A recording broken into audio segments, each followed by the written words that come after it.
नमस्कार दोस्तों, आप देखना शुरू कर चुके हैं न्यू इंडिया 22 यूट्यूब चैनल। जैसा कि इस समय चुनाव की सरगर्मी यूपी में काफ़ी जोर पकड़ चुकी है। चुनाव सिर पर है और लोगों के सिरों पर चुनाव का काफ़ी जुनून चढ़ा हुआ है और इसी चुनावी चक्के में हम लोग घूम रहे हैं। हम और हमारी टीम इस समय पूरे चुनावी चक्के में जगह जगह घूम रहे हैं और इस समय हमारा जो चुनावी चक्का है, घूमते घूमते कुछ गाँव में आकर एक जगह पहुँचे हैं जहाँ पर हमें दो लोग मिले हैं जिनसे मुलाकात हुई है, जो राजनीति में काफ़ी रुचि रखते हैं, काफ़ी इंटरेस्टेड हैं राजनीति के मुद्दों पर बात करने के लिए। तो आइए इनसे कुछ बात करते हैं और जानने की कोशिश करते हैं कि एक्चुअल में राजनीति होती क्या है या राजनीति करनी क्यों चाहिए, या फिर इस समय मौजूदा स्थिति राजनीति की क्या है। तो ये भैया हैं, शुभ नाम भैया आपका? सियाराम मौर्य। भैया मेरा नाम भैया शशिकांत श्रीवास्तव है। अच्छा, थैंक यू भैया। तो जैसा कि आप लोगों ने नाम जाना, तो हम ये जानना चाहेंगे भैया कि यूपी में इस समय चुनाव के मद्देनज़र जो है क्या स्थिति है चुनाव की, या किस नज़रिए से आप लोग चुनाव को देख रहे हैं? जहाँ तक वर्तमान चुनाव की बात है तो मैं चुनाव को कांटे की टक्कर के रूप में देख रहा हूँ, जहाँ साफ्ट राष्ट्रवादी या राष्ट्रवादी देश हित को लेके भाजपा को समर्थन दे रहे हैं, वहीं पे व्यक्तिगत हित वाले, अपने व्यक्तिगत हित की तलाश करने वाले नए लोग, पुराने लोग, हर कोई समाजवादी पार्टी को समर्थन देना चाह रहे हैं। और दूसरी एक बात की कथित तौर पे हर कोई कह रहा है कि हम विकास को वोट करना चाहते हैं, लेकिन कोई ये नहीं परिभाषित कर रहा है कि एक्चुअल में विकास है क्या। तो कुल मिला के टक्कर कांटे की है और मामला राष्ट्रवादी और व्यक्तिवादियों में बटा है, ना कि समाजवादी में बटा है। अच्छा, तो हम इस पे थोड़ा सा आपसे ये जानना चाहेंगे भैया कि जैसे आपने कहा कि लोग विकास को जो है मतलब आइडेंटिफाई या डिफाइन नहीं कर पा रहे हैं कि विकास क्या है, तो हम आपसे ये जानना चाहेंगे कि एक्चुअल में विकास कहाँ किसे जाए। अर्थशास्त्र के अनुसार जब व्यक्तिगत विकास, व्यक्तिगत खुशी और देश की संपत्ति या देश का विकास दोनों एक साथ हो तो इसे संपूर्ण विकास कहा जाता है। लेकिन अगर देश में जो बिजली, पानी, सड़क और लोगों की आधारभूत चीज़ें हैं, जैसे कि शौचालय, स्वच्छ पेयजल, बिजली, ये सारी चीज़ें आधारभूत हैं। सड़क और यहाँ पे आवागमन, यातायात के साधन, संचार साधन, विद्युत की आपूर्ति, ये सब कुछ देश में जब सहजता से लोगों को उपलब्ध हो जाए तो हमारे ख्याल से यही विकास है। और विकास का कोई सेटअप नहीं होता है, हर देश में हर परिस्थिति में अलग अलग चीज़ें हो सकती हैं। अच्छा। एक नदी के किनारे, जंगल किनारे रहने वाले के लिए एक छोटा सा पुल ही विकास हो सकता है। तो विकास यही है और हर दल इसका होने का दावा कर रहा है। अच्छा, ठीक है। भैया से भी कुछ जानना चाहेंगे। जैसा कि भैया यूपी में देखा जाए तो पार्टी तमाम है, बहुत सारी पार्टियां हैं, लेकिन अगर टक्कर की बात करें या मुद्दे की बात करें तो सिर्फ दो ही पार्टियां हैं, एक सपा और एक भारतीय जनता पार्टी। तो इस बार के चुनाव में आप इन दोनों पार्टियों में, एक मौजूदा सरकार जो है जिनकी जो सत्ता में है और एक जो विपक्ष में है, तो आप किस तरीके से दोनों पार्टियों को देख रहे हैं या फिर क्या माहौल बनता आपको दिखाई पड़ रहा है? देखिए, अभी हमारे भाई साहब सियाराम मौर्य जी ने कहा कि जो रूलिंग पार्टी है और ओपोजिशन में दोनों में कांटे की टक्कर चल रही है। जी। तो कांटे की टक्कर, चूंकि भारतीय जनता पार्टी को कांटे की टक्कर होना ही नहीं चाहिए था, पूर्ण बहुमत सरकार थी जी। और उनको जो है इस तरह सा मतलब कि काम वो नहीं कर पाए कि आज जो कांटे की स्थिति आ गई है ये होनी ही नहीं चाहिए थी। ये कहीं ना कहीं भारतीय जनता पार्टी का फेलियर है, इनका जो है ये फेलियर है। अपने आप को जो है पूर्णता जो है ये सबके सामने अपने को प्रस्तुत नहीं कर पाए। जैसे कि देखिए, आप हर भारतीय जनमानस में उत्तर प्रदेश के लोग जो है कि हर मुद्दों को लेकर परेशान हैं, चाहे वो व्यक्तिगत मुद्दा हो, चाहे वो सार्वजनिक मुद्दा हो, वो पूरी तरह संतुष्ट नहीं दिखाई दे रहे हैं। नौजवान परेशान हैं, किसान हाल बेहाल है। ठीक है। और देखिए, आए दिन एक मुद्दा उठता रहता है लगातार, जानवरों का मुद्दा जो मुद्दा उड़ रहा है, सांड और गाय बैल से मुद्दा उड़ रहा है कि भाई देखिए, जैसे लोग कहते हैं कि देखिए हमको जो है भारतीय जनता पार्टी कहती है कि हमने क्या कहते हैं आपको राशन 2 महीने में 2 बार दिया, ठीक है, उसके बाद हम आपको किसान सम्मान निधि दे रहे हैं जी। तो दे कितना रहे हैं और ले कितना रहे हैं? भाई ले तो किसानों का ही रहे हैं जी। भाई देखिए, इनके पास एक व्यवस्था होनी चाहिए कि कम से कम ये लोगों को लगे कि हाँ, जैसे जानवर छूट गए हैं, इनकी सरकार के पास भाई ये पूरी तरह फेल हो गए हैं, उसकी व्यवस्था ही नहीं कर पाए। अभी ये कहते हैं कि हम वहाँ, हमारे पास गौशाला हमने तमाम जगह खुलवा दिया, लेकिन आप गौशाला की स्थिति आप देख लीजिए आके। अगर आप सनातन हिंदू हैं तो आपको वहां जाकर इतनी तकलीफ, पीड़ा पहुंचेगी कि हम काश, क्या मतलब कि ये जो हो रहा है ये होता ही ना। ठीक है। तो इस मुद्दे पर सरकार पूरी तरह फेल हो गई है। और देखिए, जो मतलब युवा लोग हैं वो उनको भाई वो नौकरी नहीं पा रहे हैं, रोजगार रोजगार चाह रहे हैं। अब देखिए आए दिन अभी बच्चों ने प्रदर्शन किया था भाई, ठीक है लोकतंत्र है, लोकतंत्र की हत्या नहीं करनी चाहिए, कम से कम उनकी बातों को अच्छे से सुनना चाहिए, क्या कह रहे हैं बताइए। अब वो मांग कर रहे थे, उसकी शिक्षा की मांग कर रहे थे, नौकरी के लिए मांग कर रहे थे, उसके एवज में उनको लाठी पड़ रही है। लोकतंत्र थोड़े ये लोकतंत्र की हत्या है, सरकार को इस तरह नहीं करना चाहिए। इसलिए कह रहे हैं कि सरकार जो है, जो कांटे का संघर्ष चल रहा है, इसी कांटे का संघर्ष चल रहा है, नहीं तो कांटे का संघर्ष होता नहीं। अच्छा जी। तो कहने का मतलब ये है कि जनता की नीतियां कुछ गड़बड़ हैं, जहाँ पे जनता फेल है जी, गवर्नमेंट सरकार फेल है। भैया ने तमाम कमियां बताई कि इस मुद्दे पे गवर्नमेंट फेल है, हमारी इनकी नीतियां जो है फेल हैं। इस पे आप क्या कहना चाहेंगे कि कहाँ तक सही है भैया की बातें, कहाँ तक सही हैं, कहाँ तक गलत हैं, या आपका? वर्तमान समय की जो सरकार है वो किसी भी मुद्दे पे फेल नहीं है। अच्छा। मेरा केवल इतना कहना है कि सबसे पहले इनके एक बिंदु को ले लेते हैं, बेरोजगारी। जी। बेरोजगारी अगर मुद्दा बन रहा है लोगों के बीच में या युवाओं के बीच में, तो ये जो युवा हैं ये शिक्षित युवा बेरोजगार हैं, और इस शिक्षित बेरोजगारी को फैलाने का श्रेय सिर्फ एक पार्टी को जाता है, समाजवादी पार्टी को। क्योंकि सेल्फ सेंटर और नकल करके पास करने वालों को, कराने वालों को बढ़ावा इन्होंने दिया, और बहुत भारी संख्या में लोगों को अंक दिए, बहुत भारी संख्या में पास किए लोगों को, और शिक्षित बेरोजगारी लोगों के ऊपर केवल टैग लग गया कि ये एजुकेटेड हैं, शिक्षित हैं, और ये शिक्षित होने के साथ साथ ये बेरोजगार हैं, बस इतनी सी बात है। और कोई भी सरकार पूर्ण रोजगार नहीं दे सकती है। जैसे कि बेरोजगारी भत्ते की शुरुआत भी समाजवादी पार्टी ने की थी, तो आपने भत्ता क्यों देना शुरू किए थे? क्योंकि आप सबको रोजगार नहीं दे सके थे, इसलिए बेरोजगारी भत्ता देना पड़ा था। तो कोई भी सरकार न तो पूर्ण रोजगार दे सकती है और न पूर्ण सेटिस्फैक्शन दे सकती है। मेरा इतना ही कहने का मतलब यह है कि कुछ ना कुछ कमियां सभी सरकार में होती हैं, कुछ अच्छाइयां होती हैं तो कुछ बुराइयां भी होती हैं। बिल्कुल, उसको स्वीकार करना पड़ेगा, सबको करना पड़ेगा। अच्छा, तो हम इस समय जनता का सबसे केंद्र बिंदु का मुद्दा है, या जो एकदम अहम मुद्दा है, जानवरों वाला मुद्दा। जी। कहीं भी जाइए जनता सबसे ज्यादा पीड़ित इन्हीं से है, जानवरों से। और सब चीजों को तो जनता झेल ले रही है किसी न किसी हिसाब से, लेकिन जानवरों से ज्यादा पीड़ित हैं। और जबकि हम कई जगह गए, वहाँ पे लोगों ने हमसे ये भी कहा कि ये जानवर जो हैं ना तो योगी जी के हैं ना तो मोदी जी के हैं, छोड़े हैं इसको तो हम ही लोग जो है हमारे बीच के हैं। तो ये जो कथन है, इस पे क्या कहना चाहेंगे? मैं तो यही कहूँगा कि ये लोकल जो पंचायत स्तर के गांव की जो पंचायत होती है, ये उसकी विफलता है, सरकार की विफलता आप लोग क्यों कहते हैं? और पंचायत में जो प्रधान आपने चुना है वो आपके गांव का है और इतना नजदीकी है कि आप उससे अपनी बात कह सकते हैं। अगर वो आप अपनी बात कह नहीं सकते और आपकी बात सुन नहीं सकता है तो आपने उसे चुना ही क्यों है? उसके खिलाफ सरकार के पास तमाम सेल हैं जहां पे आप उसकी शिकायत कर सकते हैं, और क्या बजट वो पास कर रहे हैं आप उसकी ऑडिटिंग कर सकते हैं। उसके लिए गौशाला के लिए कितना बजट पास हुआ, प्रधान ने कितना उसका नियोजन किया, कितना नहीं किया, ये सारी जानकारी आप ले सकते हैं। ये लोकल गवर्नमेंट, लोकल स्थानीय जो ग्राम सभा है, इसकी अपनी ही विफलता है, जिसको सरकार के ऊपर जबरदस्ती केवल प्लाट किया जा रहा है। क्योंकि सरकार ने तो ये नहीं कहा कि आप जानवर ना बेचिए, सरकार ने नहीं कहा कि आप सरकार ने ये भी नहीं कहा कि आप जानवर छोड़ दीजिए, आप खुद ही छोड़ रहे हैं, खुद ही बेच नहीं रहे हैं। और जहां आप बेचने की बात करते हैं तो मैं एक हिंदुओं के मन मस्तिष्क में बैठी बात कहता हूं कि ऐसे तो जनरली वो कहते हैं कि हम गाय को मरने नहीं देंगे, हम कसाई पसंद नहीं करते, लेकिन उसी कसाई बाड़े में चंद जानवरों को बेच के आप 1000-1500 के लिए अपने सिद्धांतों की तिलांजलि देने के लिए तैयार हैं। और आप कह रहे हैं कि गाय ऐसा कर रही, वैसा कर रही।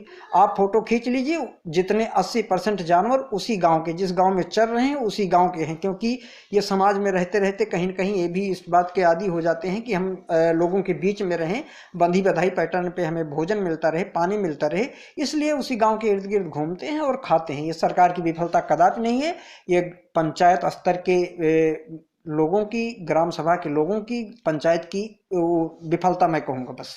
अच्छा, नहीं तो जैसे बात ये आती है भैया कि बेच नहीं पा रहे हैं लोग जी, हाँ, तो इसमें ये होता है कि लोग ये कहते हैं, जनता ये कहती है कि गवर्नमेंट ने इसको इस तरीके से कर दिया, या इस जो है दबाव ये कर दिया कि जानवरों को बेच नहीं पा रहे हैं, क्रय करने वाले लोग नहीं मिलते हैं। तो जनता का ये भी कहना है कि मान लीजिए हम बेच नहीं पा रहे हैं तो हमारे पास जो है अगर रखने की क्षमता नहीं है, उतनी जानवरों को पालने की क्षमता नहीं है, अगर हम 2 या 4 ही पाल सकते हैं और वो आने वाले समय में धीरे धीरे जो है बढ़ते चले जा रहे हैं और बढ़ करके वो 4 से 6 हो गए, 7 हो गए, तो हम उनको क्या करें? उसके लिए ऑप्शन क्या होगा जो है? सरकार ने ना तो क्रय पे रोक लगाया है ना विक्रय पे रोक लगाया है। सरकार केवल इतना कहती है कि आप लाइसेंस बनवाइए और क्रय करिए और आप बूचर खाना चलाइए, मांस का उत्पादन करिए, सप्लाई करिए। अगर आप एक आंकड़े में जाएंगे देखेंगे तो कुछ लोगों का आक्षेप भी रहता है कि भारतीय जनता पार्टी की सरकार रहते ही मांस का जो निर्यात है वो सबसे ज़्यादा बढ़ा है। तो इसका मतलब ये है कि कहीं ना कहीं आप अलाउड तो हैं उस काम को करने के लिए, लेकिन वैलिड तरीके से आप नहीं कर पा रहे हैं। इसका मतलब सरकार का जो टैक्सेशन प्रोसेस है उसको आप कहीं ना कहीं वायलेट कर रहे हैं, जो कि कहीं से भी राष्ट्रहित में नहीं है। और ये पार्टी जो है केवल राष्ट्रहित की ही बात करती है और इसके अलावा कुछ नहीं कहती। उसको तो विपक्षी लोग उसमें दूसरी तीसरी बातें जोड़ के थोड़ा सा सांप्रदायिक रंग दे देते हैं बस। अच्छा ठीक है भैया, हम भैया के पास भी चलते हैं। जैसा कि जानवरों के मुद्दे पे भैया जी सारी बातों को सर ने वैलिड तरीके से डिफाइन किया और वैलिड ही कहा जी। तो आप इस पे क्या कहना चाहेंगे कि कहाँ तक ये बात सही है या कहाँ तक आप भैया से सहमत हैं या नहीं सहमत? देखिए महोदय, ऐसा है कि कुछ चीजें जीवन में सिद्धांत की होती हैं, कुछ चीजें व्यवहार की होती हैं। जी। ठीक है, सिद्धांत बताना तो बड़ा अच्छा लगता है, जी, लेकिन व्यवहार में को परिणति कैसे हो रही है ये चीज बड़े मायने रखती है। व्यवहार में जो होता है व्यवहार में होता है। आप जितना ये मतलब हमारे जो सम्मानित मित्र हैं बता रहे हैं, ये बहुत ही जटिल प्रक्रिया है भाई। अभी जैसे कि अब आपको बताएं, सिद्धांत ये हुआ कि आप भाई साहब ने बता दिया, अभी हम खुद प्रैक्टिकली अपने ऊपर हमने इसको फॉलो किया। अभी हम जानवर से परेशान थे, हमारे खेत में जो है छुट्टा जानवर जो है आके आए दिन परेशान कर रहे थे जी। तो हमने वहां से व्यवस्था की। अच्छा, जैसे सुनाई पड़ा था कि हाँ सरकार व्यवस्था कर रही है गौशाला में ले जाने के लिए जी। तो हमने किसी तरह से जो है वहां तक सूचना, प्रधान तक सूचना पहुंचाई, बीडीओ तक सूचना पहुंचाई, एडीओ पंचायत तक सूचना पहुंचाई, सफाई कर्मी तक सूचना पहुंचाई जी। सभी लोगों ने अपना पल्ला झाड़ लिया, अपना हाथ खड़ा कर लिया कि भैया जो है कि हम इसके लिए लाइबिलिटी हमारे पास नहीं है जी।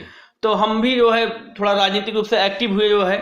तो क्या हुआ कि उसके बाद हम वहाँ पे गए, एडीओ पंचायत के पास वीडियोस गए, वहाँ से हमने परमिशन बनवाया। परमिशन बनवा के हम गाड़ी बुलवाए, गाड़ी वाला तैयार ही नहीं था, भैया हमको रास्ते में पुलिस वाले पकड़ लेंगे। अपने पास बनवाया, ले जाके वहाँ गौशाला पे हमने उसको ले जाके वहाँ गाय को हमने छोड़ा। लेकिन वहाँ की जो दशा देखी तो समझ लीजिए कि एकदम आंखों से आंसू भर आए, इस तरह स्थिति वहां पे थी।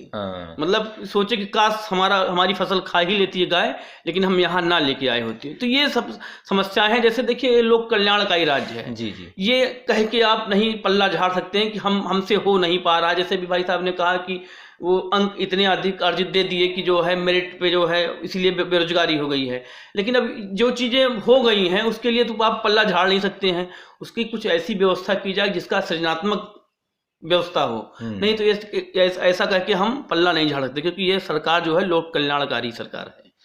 कहने का मतलब ये है भैया कि इनकी जितनी भी नीतियां हैं, मौजूदा सरकार की जो नीतियां हैं जी, ये नीतियां जो है सब कागजी हैं और धरातल पे देखा जाए, बिल्कुल आप ग्राउंड लेवल पे देखा जाए, व्यवहार में आए आपको समझ में आ जाएगा। सिद्धांत में अगर आप रहेंगे तो आपको लगेगा बड़ा लब्बो लुगाव लगेगा कि हाँ बड़ा अच्छा लग रहा है, लेकिन जब आप रूप से व्यवहारिक रूप से आ जाएंगे तब आपको जमीनी हकीकत पता चल जाएगा कि जमीन में गड़बड़ी हो रही है। क्रियान्वयन में पूरी तरह गड़बड़ी है और इसमें योगी बाबा की सरकार पूरी तरह से फेल है। हम इसकी जो है भर्त्सना करते हैं और कड़े शब्दों में निंदा करते हैं। ठीक है, तो एक मुद्दा और हम आप लोगों से बात करना चाहेंगे भैया जी। जैसे ये जो राशन मिल रहा है लोगों को, हाँ बिल्कुल राशन मिल रहा है, तो कुछ लोग तो कहते हैं कि बहुत बढ़िया है, जो है राशन मिल रहा है, खाने को मिल रहा है, गवर्नमेंट खिला रही है जी। लेकिन साथ ही साथ एक मुद्दा और देखने को ये मिलता है कि कहीं ना कहीं लोगों को अपंग बनाया जा रहा है। बिना किए उनको अगर भोजन मिल रहा है या किसी को भी अगर बिना कुछ किए ही अगर खाना मिलता रहेगा तो उसके अंदर जो है शिथिलता आएगी, अपंगता आएगी, वह जो कुछ करना नहीं चाहेगा आदमी। तो ये क्या, जैसे कुछ लोग कहते हैं कि ये फ्यूचर खराब किया जा रहा है, देश के भविष्य को जो है में दिक्कत होगी, तो इस पे क्या कहना चाहेंगे भैया? बस मैं इतना कहूँगा कि चूंकि आप भी जानते हैं कि कोरोना काल आया, कोविड आ गया 2020 में, तब से लेके लोगों को तमाम शिकायतें थी कि लोगों के काम धंधे बंद हो गए, लोग बेरोजगार हो गए, उत्पादन घटा है, ओवरऑल उत्पादन घटा है। उसके लिए जो सरकार ये दे रही है, ऐसा कुछ नहीं है कि वो अपंग बना रही है, अपितु एक सेफ्टी वाल्व के रूप में प्रयोग कर रही कि लोग अपने आप को सरवाइव कर सकें, आगे अपना जीवन चला सकें। और आपकी तमाम ग्राउंड रिपोर्टिंग मैंने देखी है वीडियो में, जिसमें ये बात खुलकर सामने आई कि लोगों को कहीं ना कहीं इससे काफ़ी राहत मिली है। शायद अगर ये ना दिया जाता तो ये तराह और पीड़ा और ज़्यादा मच जाती। तो इसको अगर इस तरह कहा जाए कि ये सेफ्टी वाल्व है लोगों के लिए, ये क्यों कहा जाए कि अपंग बनाया जाए। कभी कोई चीज़ अगर आपको अधिकता में मिली हो, मुफ्त में मिली हो, तो ये कहाँ का नियम है कि आपको वो अपंग बना रही है। हर कोई अधिक से अधिक चीज़ें अर्जित करना चाहता है। तो भाई अगर ये चीज़ मिल रही है, जिन लोगों का ये आरोप है उनकी जब सरकारें थी, विपक्षियों की सरकारें थी, तब तो ये भी ना दे सके। उन्होंने दिया क्या, हम ये पूछते हैं आपसे, उन्होंने दिया क्या।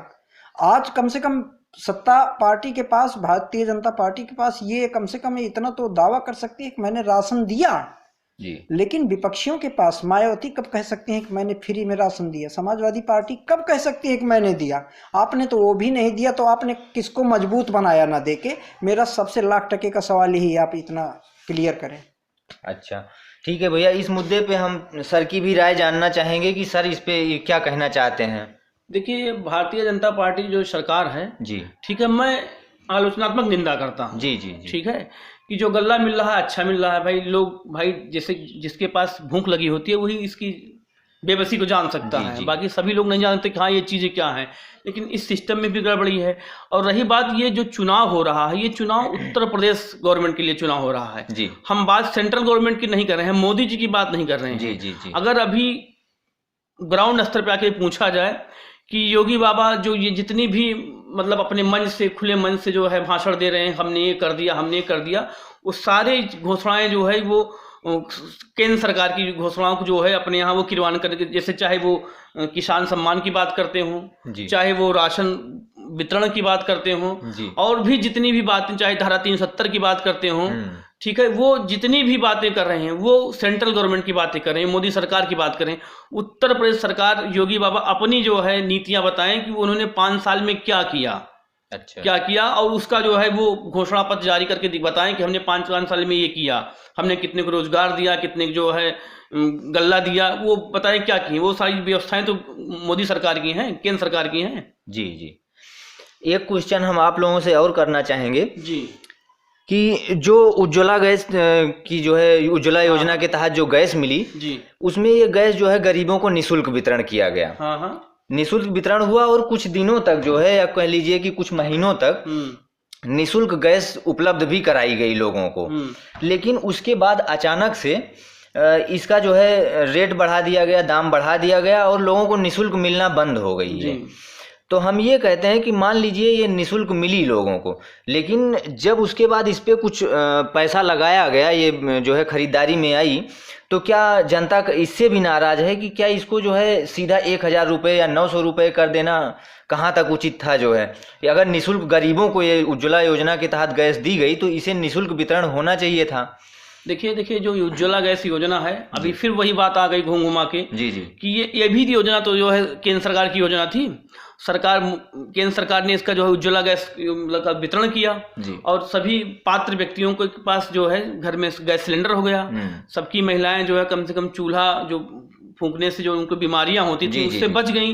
लेकिन समस्याएं ये हैं कि हमारे अभी उत्तर प्रदेश में या पूरे हिंदुस्तान की बात कर लें तो अभी इतनी ज़्यादा जो है संपन्नता नहीं आई है कि लोग अब जैसे 1000 रुपये सिलेंडर का जो है चूल्हा लोग भरवा रहे हैं, लेकिन ये आम जनमानस में लोग इकट्ठा नहीं कर पा रहे हैं। वो चूल्हा उनको उज्ज्वला गैस का मिला जरूर है, लेकिन आपको चलिए आपको हकीकत से मैं रूबरू करके दिखवाता हूँ कि वो चूल्हा जब तक उन्होंने निःशुल्क पाया या कम दामों में पाया तब तक तो उनका चूल्हा जला। लेकिन आज वही चूल्हा जो है उनका किसी कोने में पड़ा हुआ वो प्रसाधन का साधन बन गया है, सौंदर्य का साधन बन गया है, जो है दिखावे के लिए है कि हमारे यहाँ गैस हमारे है। गैस का चूल्हा। भाई ऐसी योजना से क्या फायदा? कम से कम सरकार ठीक है वो 1000 रुपये दे रहे हैं, लेकिन कुछ ऐसी व्यवस्थाएं हों, जैसे कहते हैं कि भाई ये लोक कल्याणकारी सरकार है, गरीबों के हित के लिए काम करते हैं, तो उनके लिए कुछ ऐसी व्यवस्थाएं हो जाए, जैसे सब्सिडी की व्यवस्था कर दें, गरीबों को जो है 300 रुपये में मिले या 400 रुपये में मिले, भी जो भी मिले कम से कम उनके पॉकेट मनी के हिसाब से, खर्च के हिसाब से हो, जिससे वो उसका फायदा ले पाए। अब नहीं तो हम देने से क्या फायदा पाएंगे? उज्ज्वला भाई योजना दे दिए हैं, 1000 रुपये का सिलेंडर भरवा रहे हैं, अब भरवा ही नहीं पा रहे हैं, तो फिर महिलाएं भाई खाना तो खाएंगी ही, खाना खाएंगी तो फिर जब गैस पे खाना नहीं बनेगा, चूल्हा फिर से फूकेंगी, तो फिर से तो वही जगह हम पहुंच गए। जी। फिर जैसे देखिए अभी आप शौचालय की बात करते हैं, वही फिर घुमा के बात आ गई। शौचालय किसने दिया? केंद्र सरकार की योजना शौचालय है। योगी बाबा अपना काम बताएं कि हमने दिया क्या आपको और लिया कितना। अच्छा ठीक है, क्यों भाई साहब?